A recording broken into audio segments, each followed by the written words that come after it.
Alice's Adventures in Wonderland by Carroll. Chapter 2. The Pool of Tears. "Curiouser and curiouser," cried Alice. She was so much surprised that for the moment she quite forgot how to speak good English.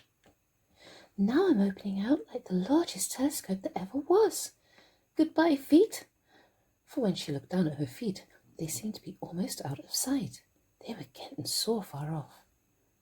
"Oh, my poor little feet. I wonder who will put on your shoes and stockings for you now, dears. I am sure I shan't be able. I shall be a great deal too far off to trouble myself about you. You must manage the best way you can, but I must be kind to them," thought Alice, "or perhaps they won't walk the way I want to go. Let me see. I'll give them a new pair of boots every Christmas." And she went home planning to herself how she would manage it. "They must go by the carrier," she thought, "and how funny it'll seem, sending presents to one's own feet. And how odd the directions will look. Alice's right foot, Esquire, hearthrug, near the fender. With Alice's love." Oh dear, what nonsense I'm talking. Just at this moment, her head struck against the roof of the hall. In fact, she was now rather more than 9 feet high, and she at once took up the little golden key and hurried off to the garden door. Oh, poor Alice! It was as much as she could do, lying down on one side to look through in the garden with one eye, but to get through was more hopeless than ever. She sat down and she began to cry again. "You ought to be ashamed of yourself," said Alice. "A great girl like you," she might as well say this, "to go on crying in this way. Stop this moment, I tell you." But she went on all the same, shedding gallons and gallons of tears until there was a large pool around her, about 4 inches deep, and reaching half down the hall. After a time, she heard a little pattering of feet in the distance, and she hastily dried her eyes to see what was coming. It was the White Rabbit, returning splendidly dressed, with a pair of white kid gloves in one hand and a large fan in the other. He came trotting along in a great hurry, muttering to himself as he came, "Oh, the Duchess, the Duchess! Oh, won't she be savage if I kept her waiting?" Alice felt so desperate that she was ready to ask help of anyone, so, when the rabbit came near her, she began in a low, timid voice, "If you please, sir." The rabbit started violently, dropped the white kid gloves and the fan, and scurried away into the darkness as hard as he could go. Alice took up the fan and gloves, and, as the hall was very hot, she kept fanning herself all the time she went on talking. "Dear, dear, how queer everything is today. And yesterday things went on just as usual. I wonder if I've changed in the night. Let me think. Was I the same when I got up this morning? I almost think I can remember feeling a little different. But if I'm not the same, the next question is, who in the world am I? That's the great puzzle." And she began thinking over all the children she knew that were the same age as herself, to see if she could have been changed for any of them. "I'm sure I'm not Ada," she said, "for her hair goes in such long ringlets, and mine doesn't go in ringlets at all. And I'm sure I can't be Mabel, for I know all sorts of things, and she, oh, well, she knows such very little. Besides, she's she, and I'm I, and, oh dear, how puzzling it all is. I'll try and see if I know all the things I used to know. Let me see. 4 times 5 is 12, and 4 times 6 is 13, and 4 times 7 is... Oh dear, I shall never get to 20 at that rate. However, the multiplication table doesn't signify, so let's try geography. London is the capital of Paris, and Paris is the capital of Rome, and Rome... No, that's all wrong, I'm certain. I must have been changed for Mabel. I'll try and say, how doth the little... And she crossed her hands on her lap as if she was saying lessons, and began to repeat it, but her voice sounded hoarse and strange, and the words did not come out the same way as they used to. How doth the little crocodile improve his shining tail, and pour the waters of the Nile on every golden scale? How cheerfully he seems to grin, how neatly spreads his claws, and welcomes little fishes in with gently smiling jaws. I'm sure those are not the right words, said poor Alice, and her eyes filled with tears again as she went on. It must be Mabel after all, and I shall have to go and live in that porky little house, and have next to no toys to play with, and ever so many lessons to learn. No, I've made up my mind about it. If I'm Mabel, I'll stay down here. It'll be no use their putting their heads down and saying, "Come up again, dear." I shall only look up and say, "Who am I then?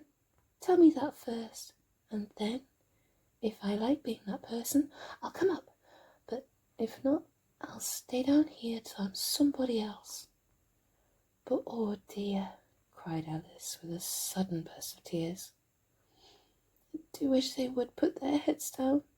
I'm so very tired of being all alone here.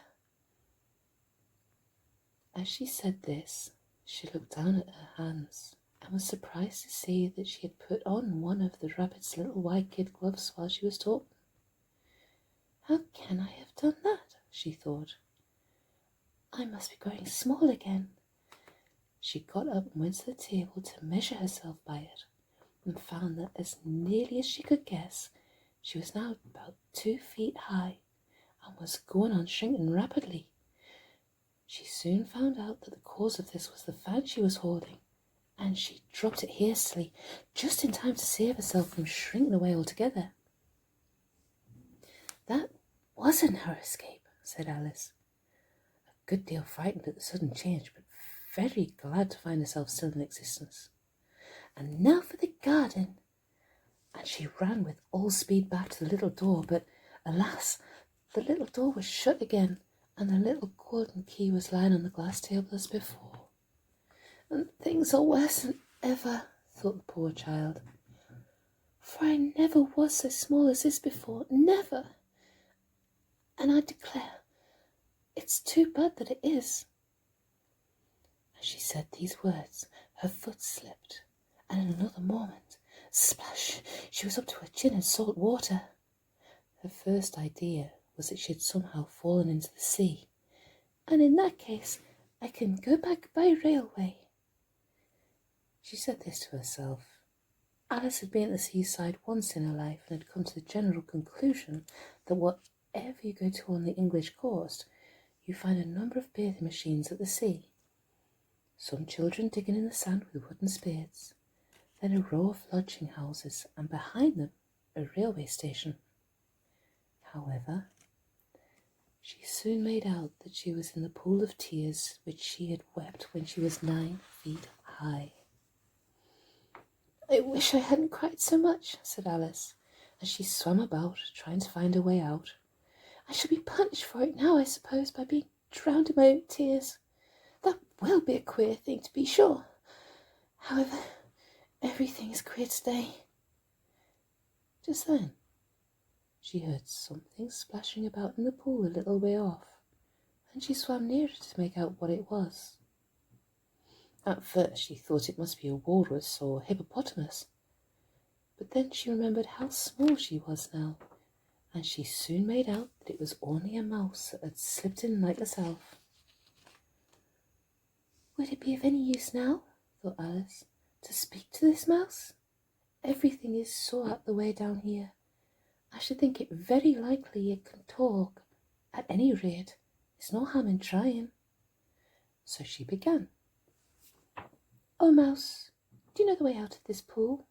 I'm very tired of swimming about here, oh Mouse. Alice thought this must be the right way of speaking to a mouse.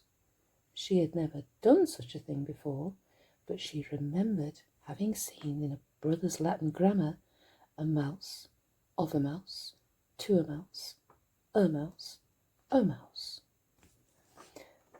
The mouse looked at her rather inquisitively and seemed to her to wink with one of its little eyes, but it said nothing.